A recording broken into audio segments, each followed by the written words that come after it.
What a bop. What up? What up? What up? Good evening, everyone. Welcome to episode number 74 of Restitching the Tapestry. We are inching ever so closely to 100, which is kind of exciting, right? So we took a week off last week and we are back this week. Unfortunately, due to unforeseen circumstances, Ari and Sherri aren't able to be here tonight. So it's just little old me, but I'm not alone. I'm not alone. I am joined this evening by my wonderful dear friend, Cyndi, who goes by Stream of Awareness on YouTube. Hello, my dear friend. How are you? Hello, I'm doing pretty good. How are you doing? Oh, I can't complain. I'm doing pretty well. Things are like my semester is winding down, so things are getting a little, well, they're still hectic, but they're getting a little bit easier as the semester closes. What have you been up to? What's been going on? Anything exciting? Well, admittedly, I'm not feeling so great today because I'm going to destigmatize it. I'm dealing with my period. It hurts. I mean, I'm God all for has one. destigmatizing. So I even told my choir director I'm not going to make it tonight because I'm in pain and this is why. And he was like, "Okay." I think I shocked him, but So anyway, you told your director the reason why as well. yeah, well, that's just how I am because I'm so used to people being like, "Well, why?" So it's like I Well, just give them a yeah. reason.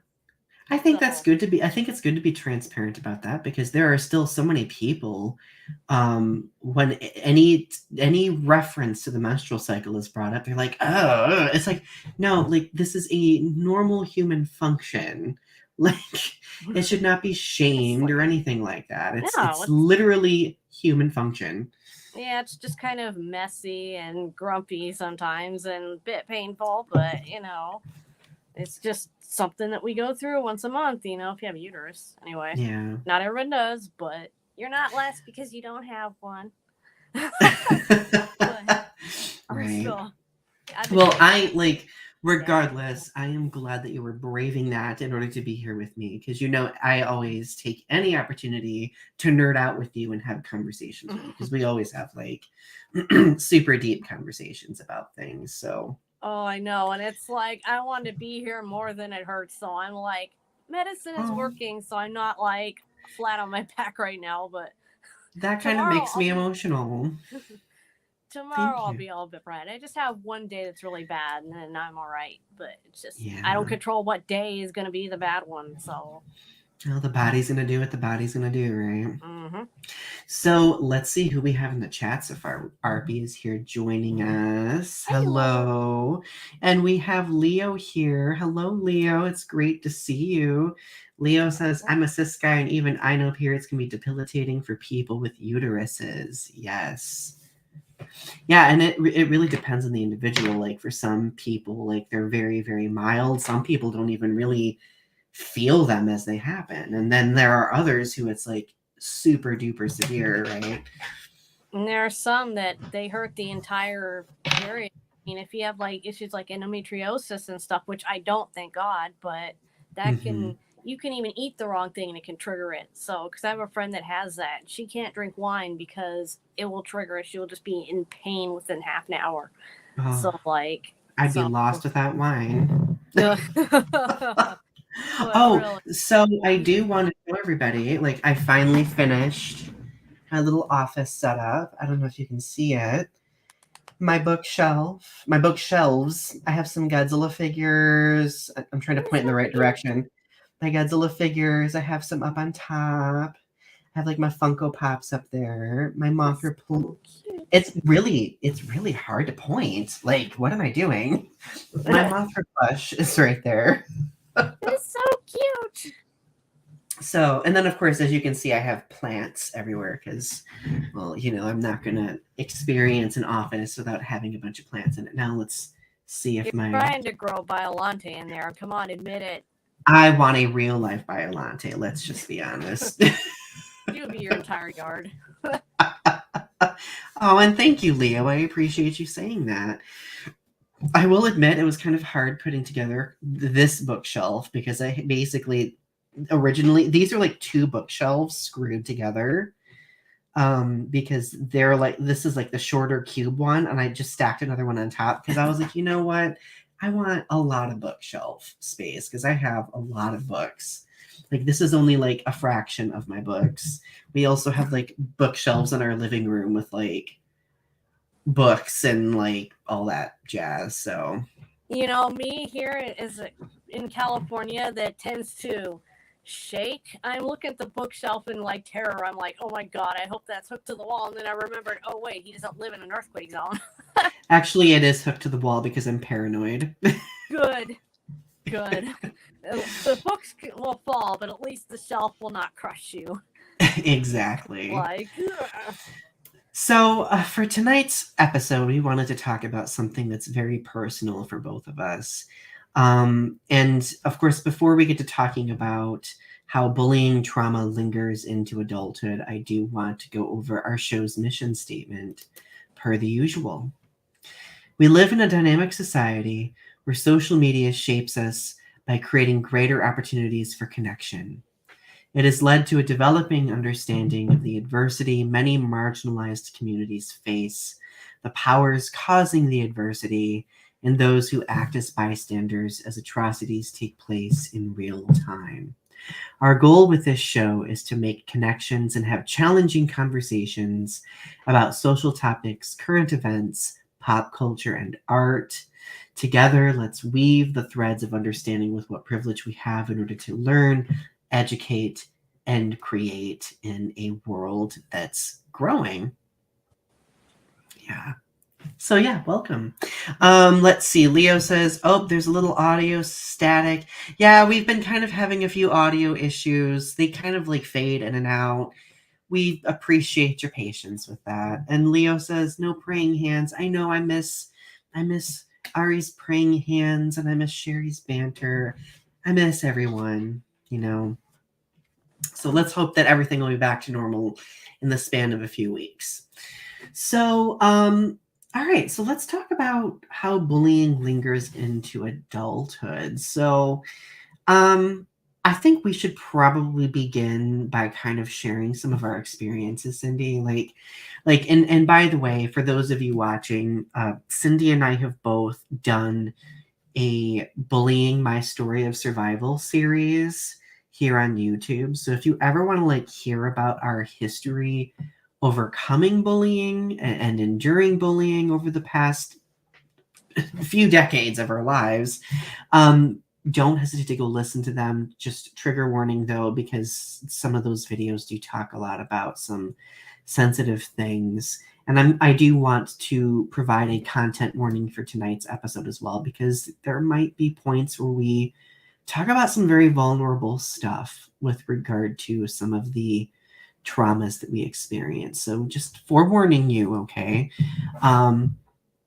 So let's talk a little bit about what kind of like when did we experience the most bullying in life, and what forms of bullying did that take?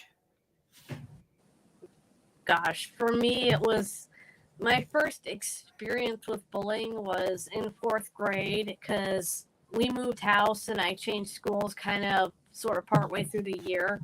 And then that school was just so horrible that my parents are like, no, we're not doing this. They pulled me out and they put me in another school with full-time, RSP classes that I needed because I just could not handle a large classroom. But so I had 2 good years after that. And then junior high, so 7th grade till 12th grade were just sucked.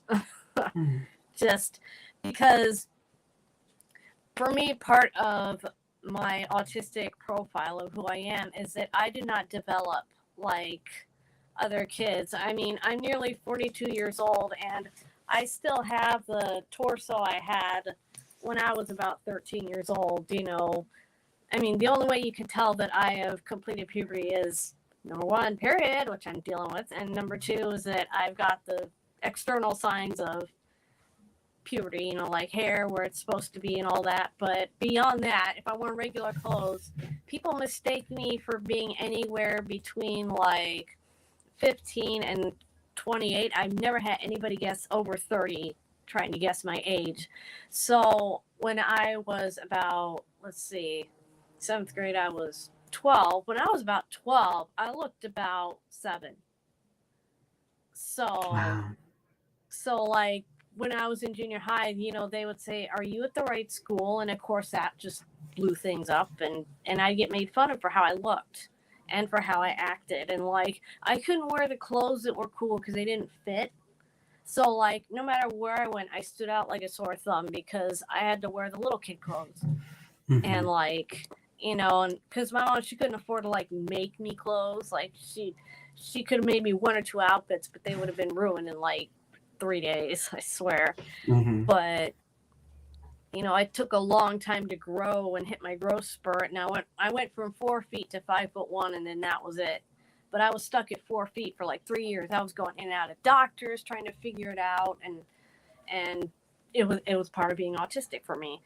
But just the way that I stood out from my peers, from being small and skinny, like I am, that just made me a target. And no matter what I did, I got made fun of for it. And like I tried to wear like a little bit of makeup, like some of the kids would sneak the makeup in, and I got made fun of for that. So it's like no matter what I did to try to blend in, it's like it made it worse almost.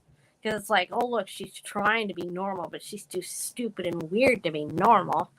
And like, yeah. And it was just so frustrating. I had my friend Elizabeth, but that was when I was in 8th grade.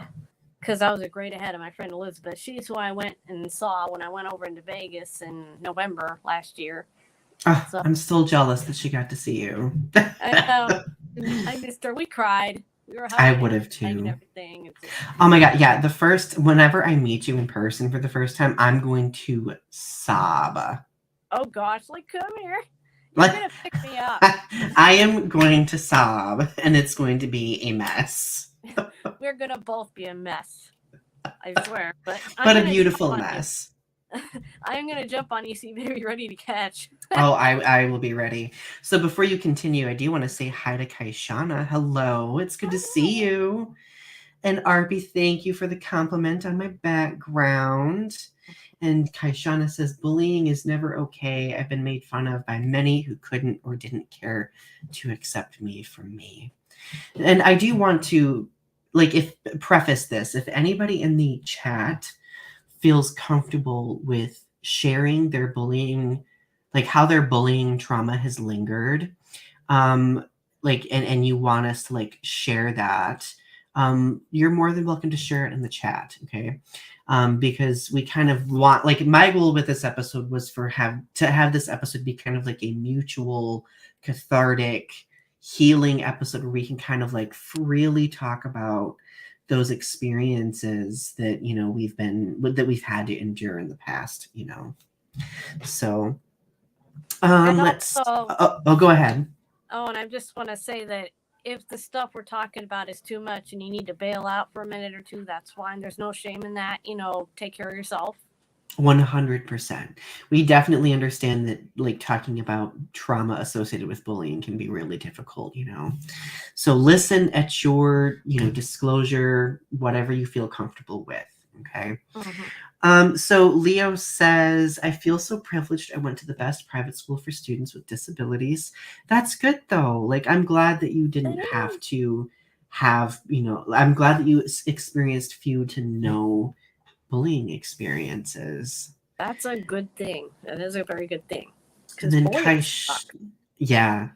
Kaishana says, I was spit on by a white girl in elementary school. I was always bullied because I hung out with teachers. Other kids always confused me. I never got into fights with kids. I always stayed away from kids. And then Arpy also says, same as Leo, kind of. Mm-hmm. So Cyndi, continue where you left off. I think you said that you left off in middle school.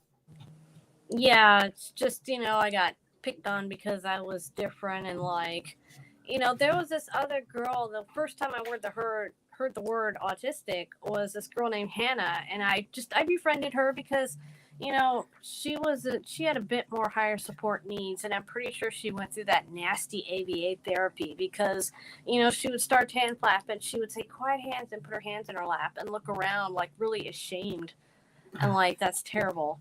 ABA is like the worst bully to autistic people, but luckily I was diagnosed so late that I didn't have to go through it. But it's so oppressive. When they're real little though, they get them in early and it's evil. And then they end up having that conditioning, Yeah, and so I'd be friends with Hannah, and I'd try to explain assignments to her. Like I didn't know what was up with her because I had not been diagnosed myself yet, but I would help her and I would help her do activities because she had like coordination issues. And one time her shoe came untied and I just reached down and fixed it because I didn't even think about it. It's just like, oh, untied shoe, gotta fix it. Because I didn't like to see untied shoes. It was like a complex got. So. And I would help her and, other kids would push her around. They were mean to her. And I mean, she was bigger than me and more physically developed than me because, I had a different trajectory than her. But, she was taller than me and stuff. But other kids would be mean to her and I would just scream at them like, why are you so mean? And then they started to bully me because they'd get me to scream and she would just sit and cry. But I would get loud, because pardon my French, I could be a real bitch in school. So like I was loud about it and I guess they picked up on that and that just kind of started things. But I was trying to defend Hannah because I don't want people to be mean to her. I don't know if she understood what they were doing. I'm pretty sure she did. But it's like she had no way to fight back because she was taught that you're not supposed to be like mean to people. So like I would go be mean to people. But they left her alone, and then it kind of quieted down for a while. And then in gym class, I don't want to name any names, but there was this girl that was always threatening to beat me up. She was a redhead, very ill-tempered, and I'll just call her Ray. But Ray was very ill-tempered, and she would chase me around. And like one time we were playing blind football, and she just grabbed me and she threw me on the ground. And we were in the grass, so it didn't hurt. And I was like, what? What are you throwing me on the ground for? You're not supposed to do that. But it was really, let's see, what else? There was the award ceremony. And everybody booed when I got my award. And, it was like, I think it was for like excellence in like my English class or something. I don't quite remember exactly what it was for because it's just all clogged up by the memory of everybody just booing. Like the entire school was like, boo! Like a comedy show where the comedian sucks and you hear the booing. It was like that. Did teachers try to do anything? Oh, they were like, stop it. But it was like so half-hearted. But my parents were there. And of course, there's so many issues with my dad. But my dad is like, you are so embarrassing, Cyndi. And it's like, what? And I shoved the award in his chest. And I'm like, just take me home, Dad. He said that to you at the award ceremony? Yeah, he's like, you embarrassed me. And I'm like I can control these kids booing. That's not what I said at the time. Like, excuse me, like I wasn't the one being publicly humiliated here. I know. Sorry, that made me so mad. I get it, because like it makes me kind of emotional, but I wish I'd said that at the time, as if I can control an entire gym full of kids. But high school was really where it was bad because, at first I went to a school called Taft. When I moved house, that was Taft. And then I switched to Fletcher, which was the 2 good years. And then I went to Sarah Villa for junior high. And then Villa Park High School is where the kids that bullied me from Taft were coming to that school. Because there was either Orange High or Villa Park. And a lot of them came to Villa Park and they remembered me. Because I still looked exactly the same as I did in 4th grade. Just a tiny bit taller. But I still, same hair, everything. Same ill-fitting clothing. And so, and like some of them, I didn't recognize them because they had grown. And so like they were making fun of me and called me stupid because I wasn't recognizing them. Like they changed their hair and stuff. And I'm not face blind, but like it had been a couple years since I'd seen these people and I'd forgotten them because I never wanted to think of them again. So like there was the kid Mark, not the Mark that we know, Because I know there's that Mark. No, this is another Mark. He had blonde hair. He was kind of chubby, but built like a football player. He always had this red puffy coat. I have a red puffy coat of my own, but his was like a tent on him. That not that he was fat. It's just he was a big guy. Like kind of a jock, but kind of chubby. But and his blonde hair kind of curl up in front, and his name was Mark, and he would always threaten to rape and murder me, like to my face. He would say things like, trigger warning, because this is very disgusting sexual language. I'm going to clean up a little bit.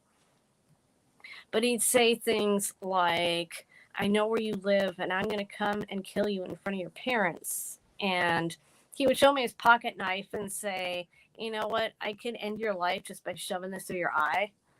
And he said, I could slit your throat. And he also said, someday I want to see you bleed to death with my dick in your mouth as I shove it down your throat. And like, that's scary to hear. And at our grad night party, I had to deal with this for 4 years. And before grad night, though, I'm going to say, I would go to teachers and counselors, and they would say, oh, Cyndi, just ignore it. He's just being a boy. He probably has a crush on you. And then at grad night, this guy hands me one of those big styrofoam cups full of soda, and I bring it because he's like, I'm sorry for how I treated you. Let's have a truce. And I was like, okay. And I took the soda and I bring it, and I like to smell stuff. That's just how I am. And I was like, this stinks. And I'm like, are you trying to poison me? And I threw the drink at him because we were out by the pool. So I just took off back into the gym. 20 years later, well, maybe more like 15, but I was at one of my choir parties and I smelled what was in that soda. It was vodka. Enough vodka in like one of those big styrofoam cups. I would have been incoherent. And he could have done anything to me. He could have put me in the pool to drown. He could have taken my clothes off and violated me. And nobody would have been able to do anything because they wouldn't even know what was going on. That's why I took off. I'm like, when you're in danger, you go to people. So I went into the gym where the people were. Because there was a bounce house outside for people to play, but nobody was there. I don't remember if the scuba divers were in the pool at that time. I don't think they were because I didn't see their lights. They had little glowy lights on them. And so it's like it was just me and him out there. So like, God, my heart is pounding. I'm okay, but it's like, wow, the adrenaline of the memory. But it brings you back to that moment. He could have done anything. And that's just this one guy. I mean, I got other stories, but just the fact that this is rape culture and this is what women have to deal with, and probably also, transgender people and queer people, and all this corrective rape and stuff. I didn't know I was ace at the time, but as a queer myself, that could have been corrective rape if he'd known. But just the fact that the teachers had just ignored it. And I would tell them constantly, this is what he said. This is what he said. This is what he said. And I was like, oh, Cyndi, just ignore it. Come on. It can't be that bad. If I'm coming to you, teachers, it means it freaking isn't working to ignore them. And often when you say that to a victim, the bullies escalate. That's the thing, is that you just don't react. They escalate until you do. Right. Or if they find out that you've told somebody, they step it up because they think that you're like a rat or, a tattler or whatever. And then they think, oh, the teachers won't do anything. Yeah, so it kind of emboldens them.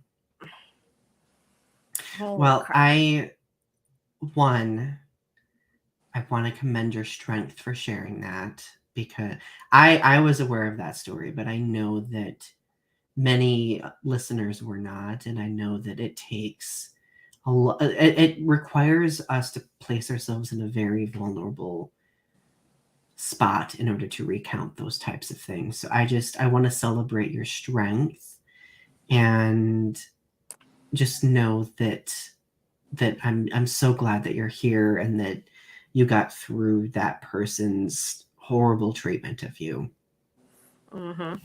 Dare I go on, or is it your turn? Well, I'll have you continue in a moment. I do want to check on the comments really quickly too, because last time I was really bad with checking on comments. Um, let's see. Kaishana says, I was always afraid to perform my music in band and orchestra because I was afraid people would make fun of my playing. And then Kaishana also talks about being active on social media and seeing many autism parents trying to take over and silence autistic voices. Yeah. Kaishana also says, I once chased a couple of kids with a plastic spork because they kept messing with me. I got in trouble and the kids got off scot-free. Yep. And then Kaishana also talks about like adults needing to stop bullying kids and other adults. Yeah. Sometimes I really think that teachers, when it's the weird kid like me, that they kind of just subtly allow it to continue because they want the weird kid to shut up and not be weird and disruptive or whatever. But then for me, I just got more disruptive because it's like, well, nobody gives a crap, so why should I? Right. Well, yeah, it's kind of like, it kind of became like a self-bullying, right? Because like you kept hearing those words and then you ended up kind of being like, well, if these people are saying this, then, well, that must be true or something to that effect, right? Yeah, somewhat, yeah. And and there's also a part of me that says, oh, you saying this, well, watch me, I'll be even worse. Mm-hmm. Because it's like, I just don't care, because if you don't care, why should I care? I'll be even worse than you think. Yeah. I'll be even more disgusting or whatever. Yeah. Let's see. Let's see. Kaishana says, I still get bullied in some ways, but it's not as visible to most. I still get comments that I need to shut up and listen. I really, really wish people would shut up and listen to me. Yeah, bullying into adulthood becomes a lot more subtle. Kind of like, I think we had a conversation a few episodes ago about that. But anyway, keep going, Cyndi, with your story. Well, I'm sure a lot of what I'm telling is stuff that, was already on my channel anyway, but that almost makes it easier to tell because I've done it. And it's like, if I can do it, I can do it. Mm-hmm. But there was the 3 girls. Oh, them. So the 3 girls, I don't remember their names. And I think it's part of the trauma that blanked it out. But like, I remember they were beautiful girls. They were Latina girls. They were bigger than me. One of them was, quite large, kind of chubby, fat. But she like just looked so styling. It's like I was kind of jealous of her. I was like, my God, her makeup is always so perfect. And there were times where I just wished I could just reach out and just smear lipstick just a little bit, just to make it a little imperfect. But I could never get my hands on her. I was too afraid to, because like this girl could pick me up and just break me in half. I mean, she was just tough girl.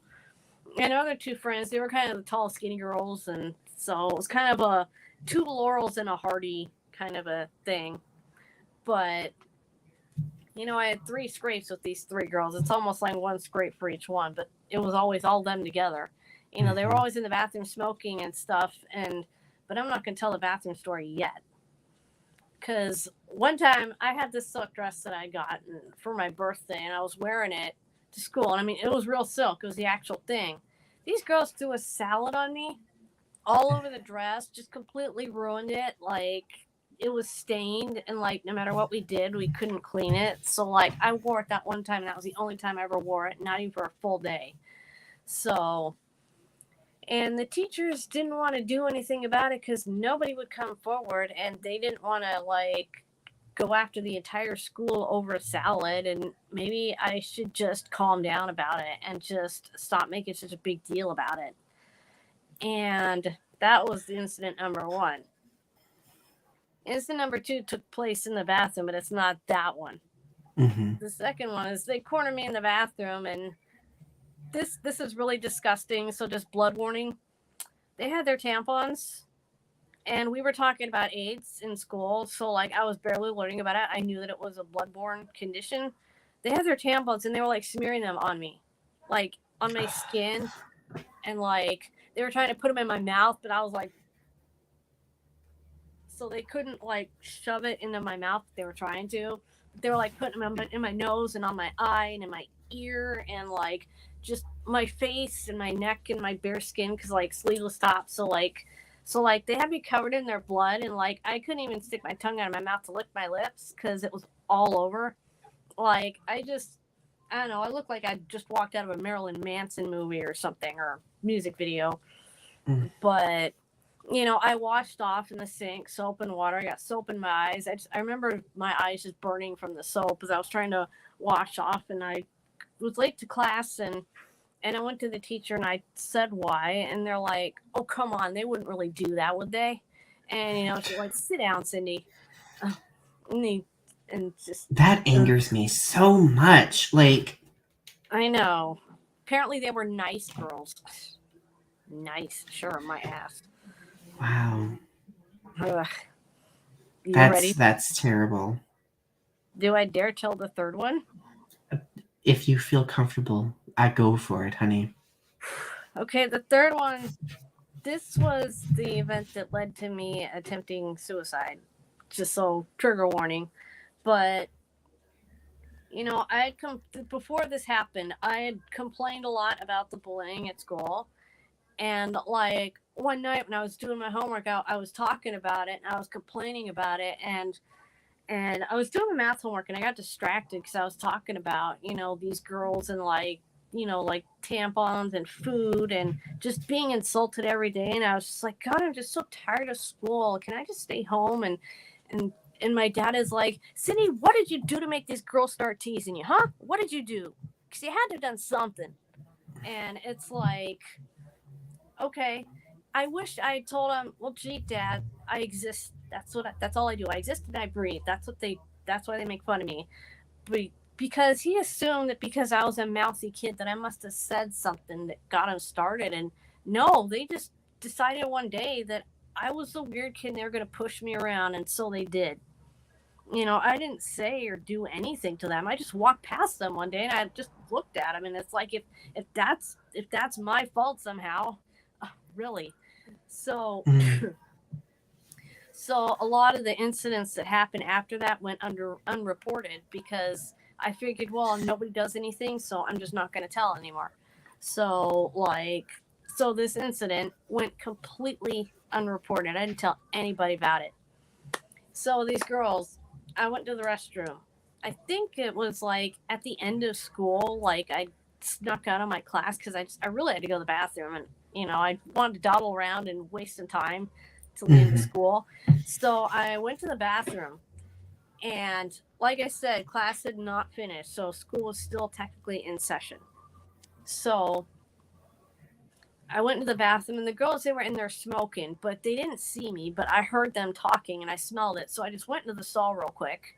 I had my backpack and everything and I went in the stall and did my business.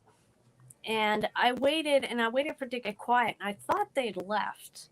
And so I opened the door and they were all leaning on the wall outside of the stall. So they had to left. And I was like, oh, shit. So, I didn't even bother to wash my hands. I tried to leave, but they cornered me in the bathroom and, they were flicking their cigarettes at me and stuff like that. And I'm not going to go into the details of what they said to me because that's too much for me. But they bodily dragged me by my backpack and by my clothes, and they, and I was screaming and yelling at them, and I was telling them, you can't make me do anything. You can't make me do anything. You can't make me, and just screaming and yelling at them, trying to make noise, but the bathroom door was shut. So, there was no way to get away from them or to be heard, really, I don't think. So, they got me into the stall and they shoved my head in the toilet, and they're sitting on the toilet bowl, like, just flushing the toilet, and they're laughing at me, and I'm kicking my feet, just, my vision's going black in the edges, and it's like, this is where I'm gonna die, and then I'm slamming my hands, and I'm kicking, and they're laughing, and they're just, look at her, they're laughing, and I'm dying, and they're laughing. Like, if this had happened today, it would have been all over the internet as a joke. and they're flushing the toilet. My hair is going in and out of the drain, and I'm inhaling this toilet water. I'm swallowing it. I'm just trying to get a breath of air. And the door like slams open, and it's like the Spanish teacher. And and all of a sudden, all these girls, they jump off of me, and they're acting like, oh, she was sick. We're just trying to help her. And I went with it because I didn't want to deal with it anymore. I didn't want to tell them because I knew they'd beat me up. So I just said, yeah, I'm sick. I need to go home. And so, she took me to the office, and she's like, what happened to your hair? And I'm like, well, I got puke in it, so I was trying to clean it. And, and it was already kind of close to time to leave, but I called my mom anyway. And she's like, well, I was about to be out the door, so I'll be right there. You sit tight at the office. You don't go anywhere, as if I would. But I smelled like a freaking pig trough or something. I don't know. It's just so. And my mom, she saw me just looking miserable, and she took me home. And she had errands she wanted to do. So she's like, are you going to be okay if I'm gone for about 45 minutes? And I'm like, yeah, I think so. And I waited until she left. And, and I took off my shoes because they were wet, and my socks, and they were wet. And I didn't change my clothes yet. And I remember that purple turtleneck. I put that in the trash after that day. I didn't want to wear it ever again. But I went into the kitchen, and I got down the box of the Benadryl. And I just felt nothing. And I could just remember those girls screaming in my ear how I was a human disease, that I was retarded, that nobody liked me, nobody wanted me around, and that I deserved to die, that nobody would care if I died. I was better off dead, and that I am just a waste of everything and everybody's time, and that I just should not be here. And so, I'm thinking of that as I'm popping the Benadryl out of the blister packs, because back then it was the little pink and white capsules. And I had a handful of them, and I put them in my mouth. Okay, and I just hear their words in my head with this Benadryl in my mouth, and I've got the glass of water, and I stood there, and I was staring up at the ceiling with the tears just pouring down my face, and I said, God, if you don't want me right now, if you don't want me up there, you make me spit these pills out. And then I sneezed, and the pills just went all over the floor, and I thought even God didn't want me. I thought he didn't want me, that I was God's worst mistake, and that neither God nor the devil wanted me, that I didn't belong anywhere. And I was screaming and crying and cleaning it all up. And I composed myself. By the time my mom came home, she had no idea what had just happened. And I'm sorry. Don't be sorry, sweetheart. But she had no idea that happened for years. I didn't tell her that for years because I was so embarrassed that even God had said no. But I realized that no was actually no, because I have another plan for you. And 2012, that's 10 years ago this October, I did something. So, that's where I was meant to go. And it was not to be in the ground. So those bullies that did that can eat shit. Because I'm here. Because I'm still here. And maybe they're not, but I'm still here. I am so glad that you're here. Because I could not imagine. I could not imagine my life without you. I couldn't imagine without you. I would have been sad if you weren't here. I just, I really want to commend your strength. As a person who recounts, sometimes having to recount things like that, it just puts you back in a space that, where you kind of have to relive it, right? unfortunately, that's part of the nature of healing too. Like, you have to face those things in order to find some sort of solace. Yeah, but just remembering how empty it was. It's like you're just in this black hole and there's nothing there. And then just to have people see you down there and just point and laugh is just terrible. And I see people do it online, and it makes me so fucking angry. Pardon my French, but No, it you're makes fine, me honey. so angry when I see people say kill yourself online, because I know what it's like to hear it said to my face. And these little cowardly little children think they could just say it to anybody. It's like, that's cruel. That's disgusting. It's mean. And it makes me angry. When I see it on Twitter, I report it. I don't care if Twitter doesn't do anything. I report it.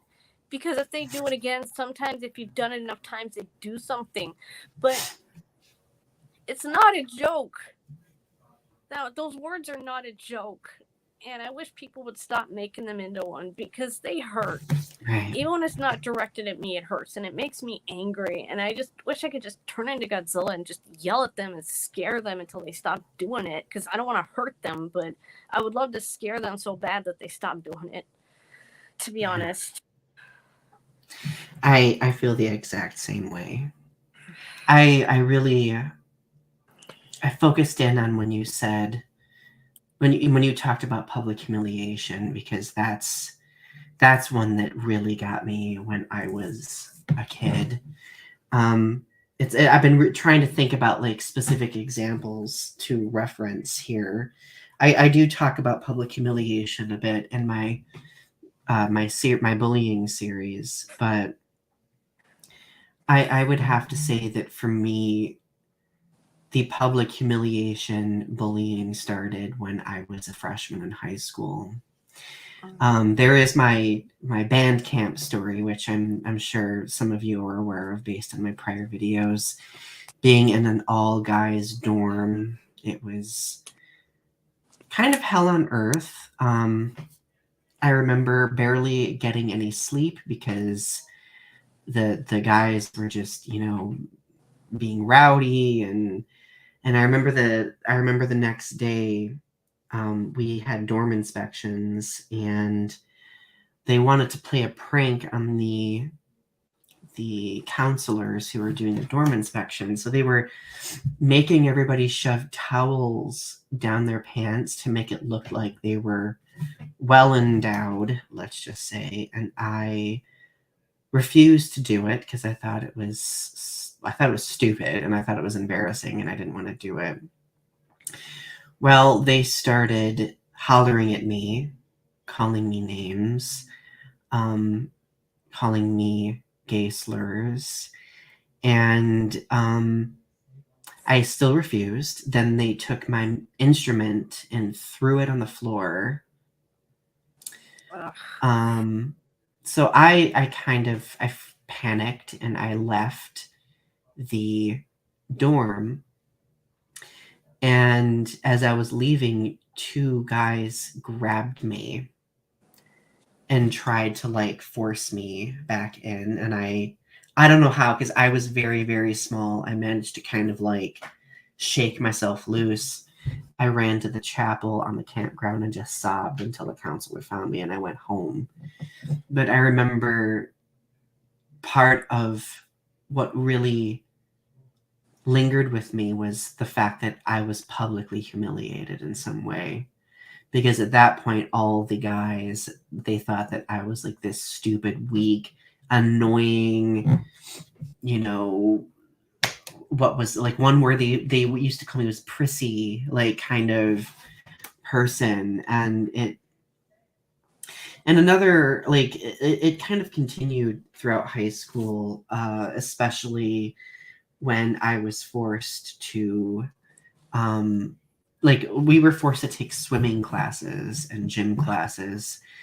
And I was very uncomfortable doing those because it wasn't the actual act of like playing ball. Like, I enjoyed stuff like that. It was having to be in the locker room. Mhm. I firmly believe that the locker room, and I'm sure this could be for both men, women, non-binary, transgender people, all LGBTQ plus people, I think that the locker room is one of the worst spaces ever created. Because it literally, like the locker rooms, we were essentially expected to just be naked in front of each other, take showers in front of, there was zero privacy. And I remember like guys would try to like egg me on. They would try to be like, "Oh, do you like that?" Like they would like try to like pander to me being gay, but then they would like use that as a moment to publicly humiliate me. I don't think I talked about this in my bullying series, but it's one that came up that I just thought of recently. And I remember I would try to find any excuse to not be able to like participate so I wouldn't have to change, because I didn't feel comfortable with that happening, and I didn't feel comfortable with people looking at me, and people would always make fun of me for that. And like, yeah. Yeah, gym really Yeah. sucked. I remember that, you could wear shorts or sweatpants. I would literally just take my gym clothes and put them on over my regular clothes so I didn't have to take mine off. Because people, the one time we had the swimming class, the last 2 years of high school, I wore padded bras because I was made fun of for my lack of breast development. I mean, I have them, but you just can't tell that I have them. So, and the year that made me change that was my sophomore year, because we did the swimming class and I tried it, and they were making fun of my body because like a bathing suit hides nothing except like the color of whatever your nipple and whatever is. But I felt more naked than when I was in the shower, and I'm like, Mom, buy me padded bras because they're making fun of how flat I am and I'm tired of it.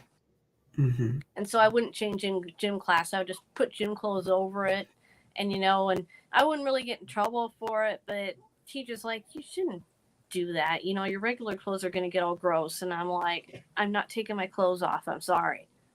So it's like either you mark me that I have my uniform on or you don't. Yeah. And I get called a smart ass for that. But Well, what's really, I think it's ridiculous that you had to deal with that, by the way. But I remember sucked. I remember dealing with similar things too, with regard to like debating over clothing and privacy and stuff like that.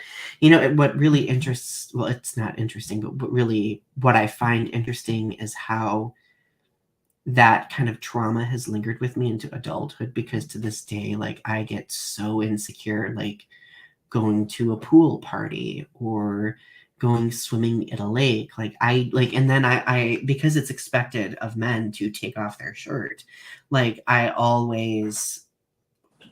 wince at the idea. Like I freeze up, I freak out, because like I don't want to take off my clothes, because one, I already have like a lot of body issues, but two, like I'm afraid of like being singled out or humiliated for either looking a certain way or for not participating in the manner in which people think I should participate, which would involve disrobing. And I really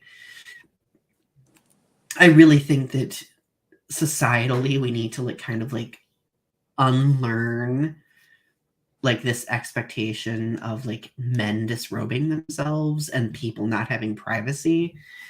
But so I do have a couple more examples as well. I made a video I think it was about a year or two ago, called "My Grandmother Was My First Bully." And in it, I talk about my maternal grandmother, she passed away about almost 3 years ago now. And she emotionally and psychologically abused me regularly. And one of the ways in which she abused me, well, she obviously speculated that I was gay, and she would equate me to being a predator or a groomer, because people like her obviously equate LGBTQ plus people to that.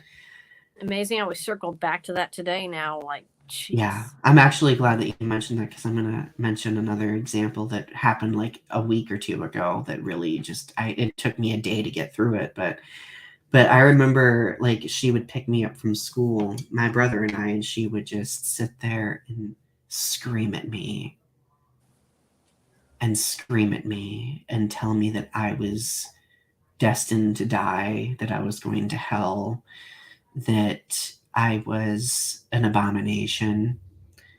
And like, she would tell me that, like, she literally would tell me she didn't love me. She would tell me that my grandpa didn't love me. And I just remember so many instances where I would lock myself in the bathroom under the guise of having to go to the bathroom, and I would just sob. Like, I experienced my first bouts of suicidal ideation when I was like 8 or 9 years old because of this. Like, when I was 8 or 9 years old. Like, come on, that's just evil. Yeah. That was evil of her to do to you. That's just, oh my God. I'm like nauseous just thinking about this, but yeah, people just suck. And therapy, like, therapy's been so helpful for me, but I've kind of realized that a lot of, like, I still harbor a lot of trauma from that. Case in point, 2 weeks ago, like, it's obviously, like, you all know based on my YouTube lately that I've been very much speaking out against these don't say gay bills that have been happening in different states. And on Twitter one day, I had somebody attacking me, which I'm used to people attacking me, believe me. Like, and normally I can just deal with something and I'm fine with it. Like, I usually let words roll off my back. But this person's immediate go-to was calling me, as a gay person, a predator and a groomer. Oh God, I remember I destroyed that guy. And I appreciate you for doing that. But like at first I was fine, but the more I, like, those words just repeat, like, this cycle in my brain, and it brought me back. Oh God. It brought me back to that. And that's just so crappy. I remember I remember talking to my therapist about it, and my therapist looked like she was about to cry, because like I had this moment where, like, over the past 2 years, I haven't experienced a lot of ideation because I've been actually doing pretty well. But that day, I literally had moments where I was thinking, if this is how things are going to be, then why be here? And it scared, like, having that thought scared me. Like, I quickly did, like, my, I learned tapping techniques in order to kind of, like, talk myself through that, and I got through it. But, like, the fact that those words, which are very, very powerful words, the fact that they're weaponized against people, especially people who aren't predators or groomers, it disturbs me. And yeah, as a 33-year-old person who is very self-aware with mental health, who has received the help that he's gotten, who continues to be vigilant with it, I was able to get through it with with still having ideation. I can't stop thinking about the 16-year-old LGBTQ plus person who might read that, the 14-year-old LGBTQ plus person who might be afraid of even approaching a teacher because they might be having people in their lives saying things like this. It makes me really think about the well-being of those people, you know? Yeah, and it's just, and this same behavior is happening, like, we're seeing it in fandom even, like, like I don't like the lolicon artwork, I don't, but that's not CSEM. That's not child sexual exploitation material. That it's drawings. It's gross. I don't like it. But I'm not going to hold that as the same level as a child being exploited. But I don't want to take away from what you're saying. But this bullying happens in fandom too. It's like a reflection. And, you've seen me yell at these people, so you know. Well, like, I just think that to me, it's strictly a fear mongering tactic to attack people, right? Because at the end of the day, like, people know that we all care about children. Like, we all care about the safety and well-being of children. And being equated to somebody who doesn't, who even like preys on people like that, like being equated to that is so damaging. It's disgusting because those they're turning a very heavy crime into just a buzzword. So like someday some predator is going to actually be hurting kids, and people are going to think, is this just another gay person they're mad at? And it's like that's going to give these predators more room to do things to people. And then the people that aren't predators they're going to be fighting off. And instead of doing legislation and stuff, we have to keep defending ourselves. And, as a queer person, I've gotten it a couple times, but mostly for fandom stuff. Mm-hmm. But still, it's so disarming to hear that word thrown around like it's just an insult. And no, that words mean things.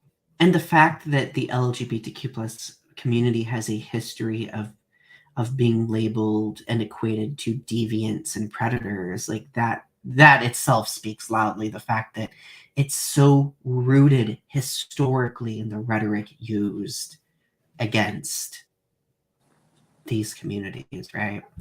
And also seeing the baby queers out there using this rhetoric to be like, well, kink doesn't belong at Pride. Yes, it does. Okay.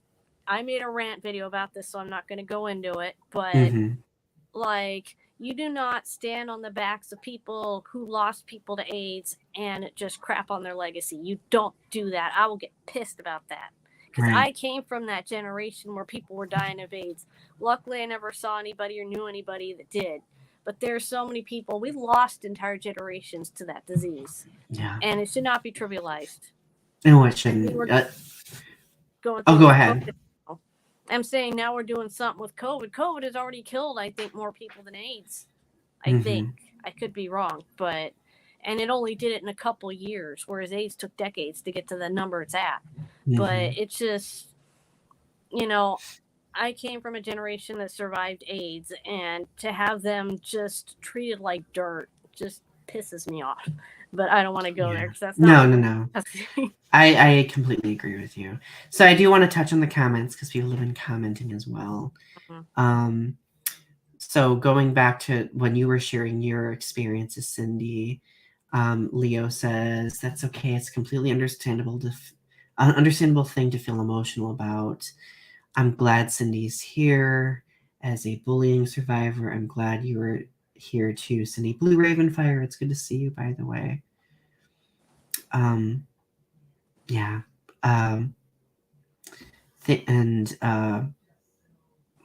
Blue Ravenfire also says the locker room always made me uncomfortable too. And then other people saw that tweet that I was referencing too. Yeah, I reported that tweet and Twitter did nothing. I reported it too, and I was telling other people. I went to a chat that I go to, and I was telling people to report it. And like, Twitter really will let some hate speech go, but then just completely attack the people that are retaliating and just obliterate them, but then the people doing it. But that's such a bully tactic too, to attack you, and then when you retaliate as the teacher comes around the corner, well, you get in trouble and the bullies walk. And then you get gaslight into thinking that your reality isn't what it is and that you're overhyping it or being overdramatic. Like that, to me, that's just as damaging as the actual act of bullying, because then it teaches you, or it conditions you to think that you can't go to people, right?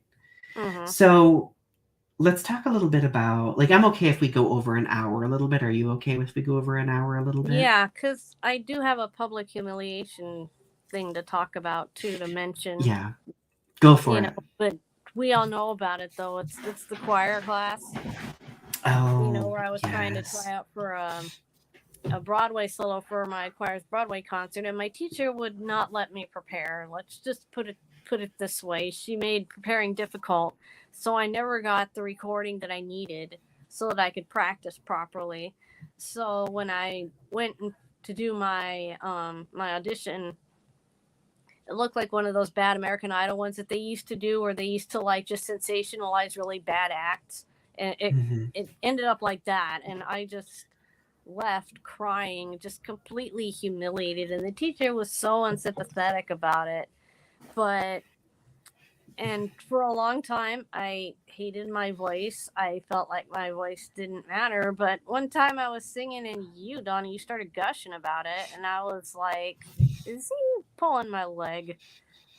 But I started to believe it because you kept saying it, and eventually in 2013 I stood up in front of my church, and since 2013 onward, I have been singing part of Silent Night in front of my entire church as a solo. Not the whole thing, because the congregation likes to sing that one, but I start it. So, like, there's just my voice in the whole church for the first couple bars of Silent Night, and then everybody else comes in. But, my dad recently got to come and finally see me do it live instead of just on a video screen. So, like, I feel like I don't need to record it anymore, but if the live stream ever comes on, whatever.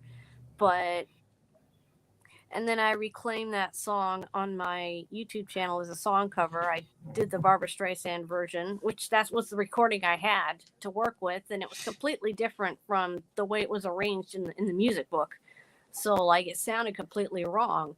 So, I sang the version that I know, and that's on my channel. And like my emotional reaction, I left it in the end of the video because I'm like, I was tempted to cut it, but I'm like, no, this is real. I'm gonna leave this in here. And if somebody laughs at me, well, that's their problem. I'll just block them, and then they can't come back. But That makes me so sorry. that just screwed up my head for so long because I thought, well, maybe everybody hates me because my voice is just so small. But it's like, I had a choir director that said, you know what, there are sopranos that would absolutely murder for a voice like yours to be so light and clear and like a little delicate little soap bubble. Because there are so many sopranos, their voices are very abrasive and heavy and strong. And so, like, I can float those high notes that most people have to use a lot of power to get to. So it's like I didn't think of it like that.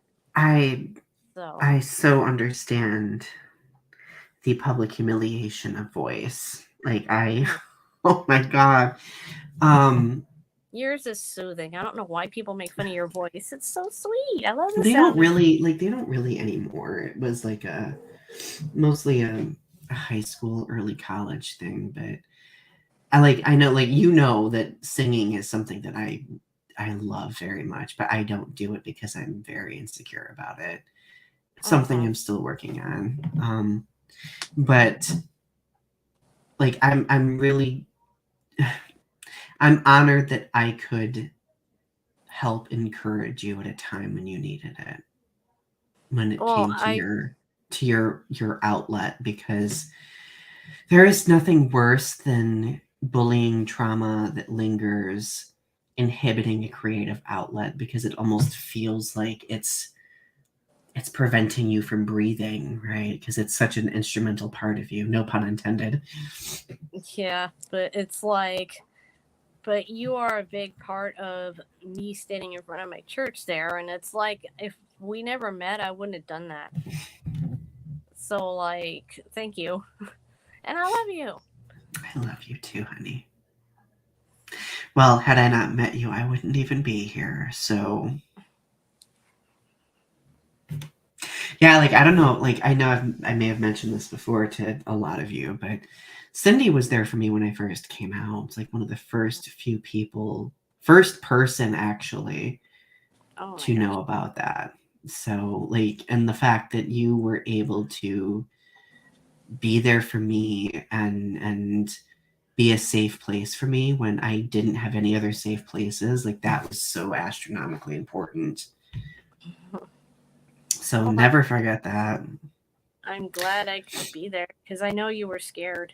I remember I you. was. You're like, you're Catholic, you're religious, and I don't know if that's going to be a problem. And I'm like, no. Yeah. Oh, Leo has to go. Thank you, Leo, for tuning in. We really appreciate you listening. And like overall, like all of you listening, thank you for being vulnerable with us. Thank you for helping facilitate a space for us in which to be vulnerable together. Because I think that like in a lot of ways when we can like connect through vulnerability, like collectively we grow, we learn more about one another, and I think that we find security in one another.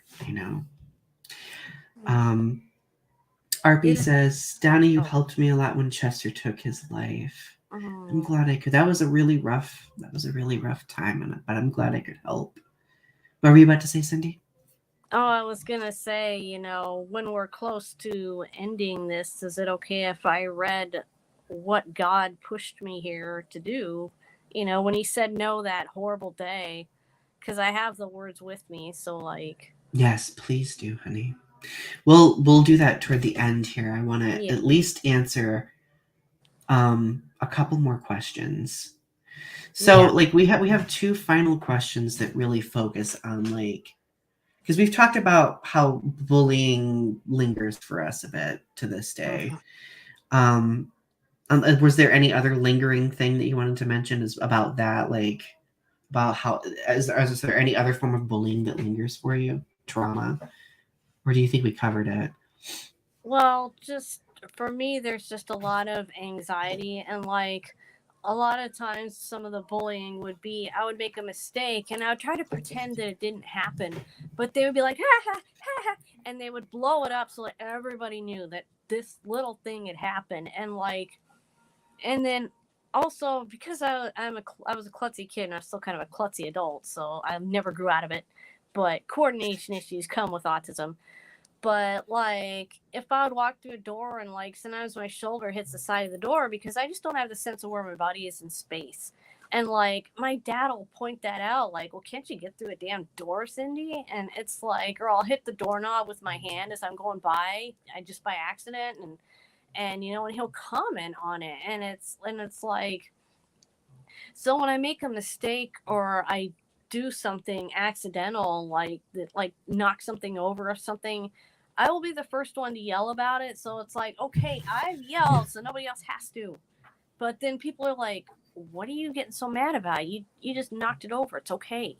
Mm-hmm. But and I feel, and it makes me feel like I've been gaslit by life because it's like I was taught to react that way, and now that I react that way, everybody's like, "What's wrong with you?" So like no matter what I do, it's not the right reaction. It's like I can never do it right, and it's so frustrating. I'm trying to work on it, and I'm working on forgiving myself. That was the first thing I was taught about in counseling, and I'm bad at it, but I'm trying. Because instead of saying you're so stupid, Cyndi, why did you do that, and I just tell myself, you just knocked it over, it's okay, just clean it up, just clean up the water, just clean it up, it's okay, nobody's looking. I gotta remind myself nobody's looking. And see, that's tied to public humiliation, right? And I really resonate with that as well, because one of my biggest hindrances is self-deprecation, essentially repeating the things that my bullies told me. And it's something that I've been in therapy for almost 2 years now, and it's something that I still have to work on. And it's funny because being in a long-term relationship, my partner like is around me enough to know and to be able to call me out when I'm self-deprecating, so like I'm able to kind of spot it better than I used to. But no matter what I do, like if I burn a dish for dinner, if I drop something and bust it on the floor, if I forget to pick up one thing at the grocery store, like I will spiral and be like, Donny, you're a failure. You are incompetent. You aren't worthy. And it kind of turns into like this snowball effect, Oh like this my God. avalanche. But therapy, and my question, the question conveniently, this transitions into it. I cannot speak right now. How do you cope with bullying trauma?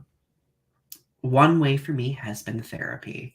It's not it's not the answer for everyone. I understand that, but for me, therapy has given me the opportunity to be in a safe place where I know that my mental health spiral can't harm somebody very close to me, and I can actually talk to somebody objective and kind of pick apart like why I spiral, why I'm triggered by certain things, why I repeat those words over and over and over again.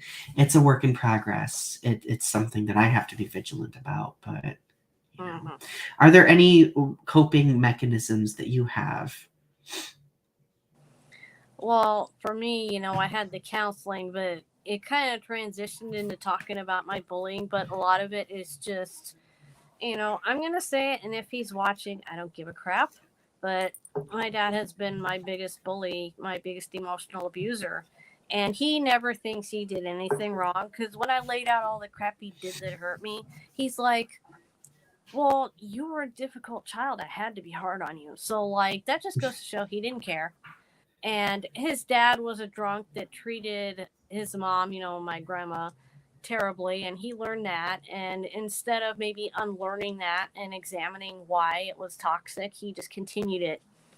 And when I notice those patterns in myself, I get scared. Yeah. And because, my dad, what is that noise outside? Somebody sawing something outside. I don't know if you can hear it. But my dad has very advanced Parkinson's disease, and there are times where I notice that I am looking at him through the way that he looked at me and my disabilities, because I was born disabled, autistic. I see it as disability. If someone else doesn't, that's fine, but I do, so I don't want to hear that. I don't want that in this video, because there are people who be like, no, it's not, and I don't want to go there. But, right. But I will look at him through the lens of the way he looked at me, and I will want to say things that he said to me, like, come on, you're not trying. And it's like, I stop myself and I just don't talk at all. And then he'll be like, what are you being so quiet about? Don't you have anything to say? And it's like, no, no, no. I'll just angrily say no and I'll just leave unless I'm in the middle of helping him. But he'll still say things that are just so cutting. And Monday night, I get PMDD sometimes, which is premenstrual dysphoric disorder, which is a very extreme form of premenstrual syndrome. It's really extreme, and his cable box had blitzed out. He always does something to make it glitch, and you have to go in and fix it. And sometimes it doesn't fix right away. And I was upset because he disrupted me, and since he's almost unable to do anything for himself, you have to do almost anything for him. So if he drops something, you got to go pick it up. And if he drops it 20 times, you're in there 20 times, and it gets frustrating. But his cable box had fritzed out, so I was trying to fix it. And he was behind me getting mad because I wasn't fixing it quick enough. And he's like, come on, hurry up or I'm going to kill you. And I grew up hearing him say, I'm going to beat you. I'm going to kill you. I'm going to drive you somewhere and I'm going to leave you there. Or I'm not going to come home. All these things that to a tiny 8-year-old kid, because I remember at 8 especially, he said that a lot, those things a lot. And so he hadn't said it in forever, but he kicked off a trigger that I had forgotten I had. And I rounded on him and I was screaming. I'm like, you want to kill me? Come on, old man. Come on. I dare you. I walked up to him because he can't even throw a punch to save his life. But if he could have gotten my neck, he could have squeezed. And I was daring him. I almost grabbed his hand and put it there. And I said, go on, do it then. Do it. And I was screaming. And I picked up the remote and I went like I was going to throw it. Because he would put his hand up when I was a kid. And I as he flinched, this is what scared me, is that I liked it. And I was like, holy shit, Cyndi, what's the matter with you? You get out of this room right now. You can't do that. And I threw the remote down and I fled to my room. And I was crying. I was screaming at him, don't look at me. Don't look at me. Because I hated who I was in that moment. Mm-hmm. If we had had a firearm in this house, I would have absolutely put it in my mouth that night. because I could not live with what I'd almost done. Because he had triggered me, and I was 8 years old in that moment, So hearing his say, and you I were was oh, I go was ready to ahead. fight back. I was going to say you were I experiencing ideation that night. Yeah, I was, but it was just an extreme flashback where I forgot that we were not on that little Lincoln Street house that I lived in at the time. And when I recognized the bedroom and I recognized him sitting on the bed, like putting his hands up, like, what are you going to do with that? And I freaked, and I ran to my room, and yeah, but it was not like the sad sort. It was the sort of, I can't live with myself if this is who I am. And like, thank God we don't own firearms in this house, because I would have used it. Right. I would have gone out down the street so my mom wouldn't have to clean my brain out of my curtains, because I wouldn't want to put her through that. But, even in that, I was thinking of my mom, and I'm like, I can't do that because she lost her mom to suicide, and I'm like, I can't do that to her. She can't do it twice. But just the fact that I didn't know that was still a trigger for me just scared me. And and I had friends in like a Twitter chat that were talking me down because I was in there screaming in all caps, like, I'm horrible, and they talked me down, and they got me my stomach to unknot. But just when I bully myself in my head, it's my dad's voice. When I say, you're so stupid, Cyndi, it's his voice that says it, not mine. Because when I think, it's in my own voice, but when I'm depreciating myself, it's his voice. And it's the weirdest thing. And it's not like I hear it like a mental illness. It's just the thought is in Well, his yeah, voice. that's what I do too. Like I know for me, and I've said this during my therapy sessions, like one of my biggest fears is being my grandmother. Like because I have moments where I because I'm a very empathetic person, like I feel like empathetic people have a very keen understanding of how emotion works, and that can be used for good or bad. And if I'm in a vulnerable spot, I know that I have the capacity to use it negatively, and I'm always afraid of gaslighting other people or emotionally manipulating other people. And that's something that I have to be very vigilant about, because it's one of my deep insecurities, because I don't want to be that person, because I've had moments too where I've done that, like you were mentioning, and then I realized that that I am continuing the cycle. Like I am continuing the cycle, even though I know it is a defensive response to something else. And it was just terrifying to just completely forget that I was not 8 years old and that I'm nearly 42 years old. But it's like just how intense the emotion was that I was literally blind. I felt like I couldn't see. But I could see, but I wasn't seeing what I was It's like a supposed to see. tunnel vision, kind of. Yeah, and it was red. Yeah. It was literally red, like my curtains. Like it was the spookiest thing. I never want to do it again. But he triggers those things out of me, and then he acts like I'm unreasonable because what he will do is he'll do things that upset me and then berate me for being upset. But see, the thing is, I think the fact though that obviously we have our traumas that we've dealt with, but the fact that we can the fact that we can literally pinpoint the spots, the points in which we start perpetuating the cycle and we can stop ourselves, I think that speaks loudly. That speaks loudly of the fact that we are capable of doing something about it that's positive, Because nothing scares me more than becoming him. Because, he has said, don't ever become useless, don't ever become worthless. And then he acts like that's all he is now because, he is disabled and he's pretty much helpless. And that's not his fault. And the resentment I have for my dad is not because he's disabled at all. It's the way he treated me, and then the way he will kind of manipulate and use his disability to kind of control everything in the house. And if you don't live in it, you can't see it. It just looks like we're getting mad at a sick old man, but that's not what's happening at all. Because like he'll just decide, oh, I need the toilet, and you're trying to get out the door to do something, and you've told him for hours, and like, and then he won't actually even go. He just wants to take your time away. And it's like, I try to give him so much autonomy. Like, oh, we'll ask him, do you want to do this or this? I try to give him choices, and it's like nothing is good enough. Mm-hmm. And it's just, and then he'll turn around and be so sweet. And then the next day he's horrible again. And it's just, and that's what I grew up in. And one day he'd be laughing at something I said. The next day he'd be like, why are you talking like that? Shut up. And it's like the uneven reaction. It's just, I was always on eggshells. I'm still always on eggshells. So I'm scared of him every day. Yeah, I'm scared of becoming him. Well, I know that you won't, honey, become that. Because I know that you are such a self-aware human being. And that's why we're here for each other, though, too. Because I know that you will help me not become that which I fear. So I do want to be conscious of time, because we have we're way over. Thank you everyone for staying with us as long as you've been. I do want to ask one final question. What advice do you have for people who may be experiencing lingering bullying? Well, it's going to happen, and your brain is going to say those things, and you just have to remind yourself that sometimes your brain will lie to you.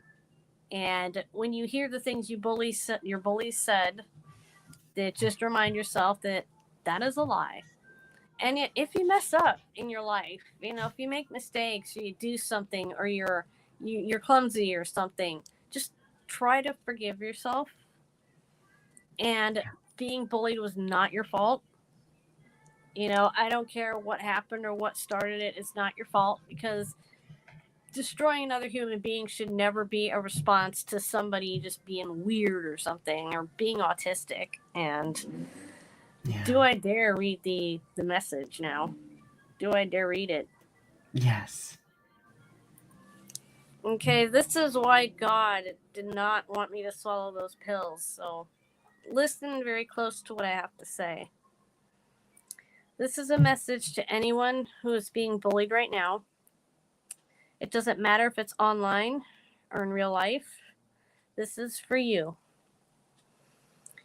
You matter. Your opinions matter. Your feelings matter. Your thoughts matter. Your dreams matter. Your life matters. You are special. You are beautiful. You are talented. You are valuable. You are wonderful. You are respected. You are cared about. You are strong. You are a good person. You are loved. You can succeed. You can reach out. You can hold on. You can overcome. You mean something. You have worth. You deserve to live. You absolutely deserve to live. And I love you so much. Affirmations for bullying victims. I wrote that on October 17th, 2012, after Amanda Todd had taken her life. I was so pissed. I wanted to say something, because more kids have died and more kids are going to die. And if I can save just one of them, and I have saved people with these words. I've had people say, this made me put down my razor. I had people say, I talked to my parents. I'm going to go see somebody. So, like, I've done something. And that's why God made me spit those pills out, because I was supposed to do that. I'm so glad that you're here, honey. I really am. And I think the fact that we can look back on everything that we've gone through and see how far we've come since then, I think that itself speaks loudly. It is. And I'm glad you're here, because you are amazing. I mean, when I met you, you were just a shy kid, and now you're a published author. And when I first met you, you were just this shy human being who didn't want to put herself out there. And now, You are publicly a musician. You are an activist. And you share your story for the betterment of others and encouraging them to share theirs too. And this is what I want to part with, to end this episode with. If there's anything that I've learned in overcoming bullying trauma that's lingered, it's the discovery that sharing my story has done more to heal me than anything that I could possibly imagine. Because I think through storytelling, we kind of remind each other where we've been, why we're still here, and what we can do to keep holding on. And that's one thing that you used to tell me, Cyndi. I remember when I was experiencing ideation, you would always tell me, Donny, remember why you've held on this long. And to this day, when I am at my lowest, that is that I hear it in your voice. Donny, remember why you've held on this long. Yeah. Oh my gosh. So, with that thought in mind, everyone, I want Cyndi's words to also impart to all of you. If you're ever feeling low, remember why you've held on this long. And keep holding on to that, okay? Because you belong here. You do belong here. And this world needs you in it, 100%. Anyway, everyone, thank you. I know this is an extra. I figured we could go longer tonight because we didn't do an episode last week. So I guess it's extra time, right? But thank you, everyone, for being vulnerable with us. Thank you for listening to our stories and for being there for one another. It's so unbelievably important. And if you haven't yet, click like on this video. Go subscribe to Cyndi's channel, Stream of Awareness. Subscribe to mine if you haven't yet and you're still here. And Cyndi, any parting words for me before I bid adieu to everyone? I just want to say that I love you. Oh, I love you too. I always enjoy. I love all you guys watching. And I enjoy just having these conversations, and it's so wholesome for me. And being able to do anything creative with you, always makes my day. So. Same. All right, everyone. Thank you so much for listening. We love you, and be well, and we will talk to you soon, okay? Mwah. Bye. Mwah.